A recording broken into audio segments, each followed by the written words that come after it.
امام کی تقلید کیوں ضروری ہے؟ یہ چار امام کس دور میں پیدا ہوئے؟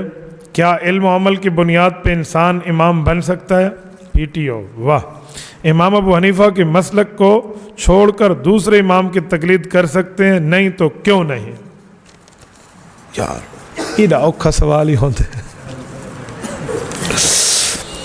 امام کی تقلید اس لیے ضروری ہے کہ جو بندہ دین کا ماہر نہیں ہے نا، تو اسے یا تو دین کا ماہر بننا پڑے گا یا ماہر کی بات کو ماننا پڑے گا۔ سورۃ ملک آیت نمبر 10 پارہ نمبر 29 رکوع نمبر 1 صفحہ نمبر 129 پارے کا اللہ رب العزت فرماتے ہیں کہ جہنمی جب جہنم میں جائیں گے تو دو خواہشات کریں گے کہ اے کاش ہم یہ دو کام کر لیتے تو جہنمی نہ ہوتے۔ وَقَالُوا لَوْ كُنَّا نَسْمَعُ أَوْ نَعْقِلُ مَا كُنَّا فِي أَصْحَابِ السَّعِيرِ۔ نَعْقِلُ أَوْ نَسْمَعُ، نَعْقِلُ کا معنی سمجھ جانا، نَسْمَعُ کا معنی سن لینا، مان لینا، یعنی میری بات سنی گئی یعنی مان لی گئی۔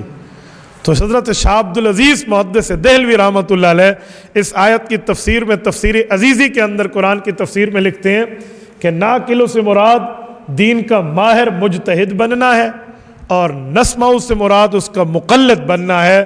تو جہنمی جہنم میں رو کے کہہ رہے ہوں گے یا تو ہم دین کے ماہر ہوتے، مجتہد ہوتے، دین پہ عمل کرتے، یا مجتہد نہ ہوتے، اس مجتہد حق، اس امام برحق کی بات کو تسلیم کرتے تو جہنمی نہ ہوتے۔ تو اس لیے جہنم سے بچنا ہے تو یا تو ماہر خود بنیے دین کے یا پھر دین کے ماہر کی بات کو مانیے، اس لیے ضروری ہے۔ چار امام کس دور میں پیدا ہوئے؟ امام ابو حنیفہ صحابہ کے دور میں پیدا ہوئے۔ امام صاحب کے بارے میں پہلی روایت ہے کہ سن 80 ہجری، ایک روایت ہے سن 70 ہجری، ایک روایت ہے سن 60 ہجری، تین قول ہے۔ صحابہ کا زمانہ ختم ہوا ہے 110 ہجری پہ۔ 70 ہجری کا 80 ہجری کا قول لیں تو 30 سال، 90 100 110 30 سال امام حنیفہ نے صحابہ کا زمانہ پایا ہے۔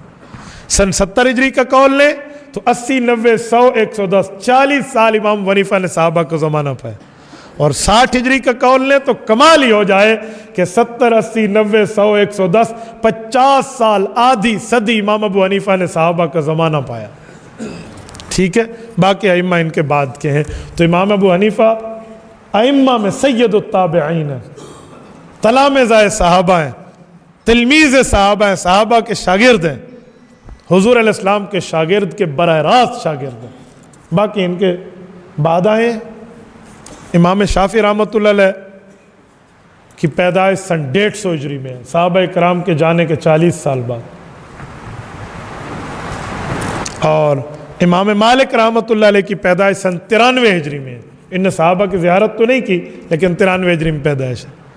اور امام احمد بن حنبل رحمۃ اللہ علیہ کی 204 میں پیدائش ہے۔ انہوں نے بھی صحابہ کی زیارت نہیں کی، لیکن وقت کے ائمہ ہیں۔ شریعت میں 4 قسم کی گنجائشیں ملتی تھی جو اللہ نے ان چاروں میں پوری کر دی ہے، یا حنفی یا شافعی یا مالکی یا حنبلی۔ یہ دیکھو مسجد شاہ جہان میں اندر آنے کے لیے 6 دروازے ہیں، 6 میں جس دروازے پر آؤ آپ مسجد آؤ گے۔ اس طرح قرآن کریم پڑھنے کے 7 طریقے ہیں، جس طریقے پر پڑھو آپ قرآن پر پڑھو گے۔ تو سنت نبوی پہ عمل کرنے کے 4 طریقے ہیں، حنفی شافعی مالکی حنبلی، جس پہ عمل کرو آپ حق پہ آؤ گے۔ یہ 4 راستے پر حق ہے۔ ٹھیک ہے، علم و عمل کی بنیاد پہ انسان امام بن سکتا ہے۔ بھائی اب امام بن ہی جائے تو کیا کر لے گا؟ جن کے اوپر جتنی تحقیق شریعت کی صحابہ نے اپنے شاگرد امام ابو حنیفہ سے کرا کے لکھوا کے ہمیں دلا دی، باقی ائمہ نے بچی سچی کسر کو پورا کر دیا۔ اب کوئی نئی شریعت آئے گی کہ نیا امام بن کے کوئی کرے گا؟ جتنا بڑا امام بھی بن جائے اسی تحقیق کو ہی مانے گا جو صحابہ کرام کے شاگردوں کی لکھی ہوئی ہے، کوئی اپنی طرف سے تو نہیں بنائے گا۔ بن بھی جائے تو کون سا بڑا مسئلہ ہے بھائی؟ تبارك الذي نزل الفرقان على عبده ليكون للعالمين نذيرا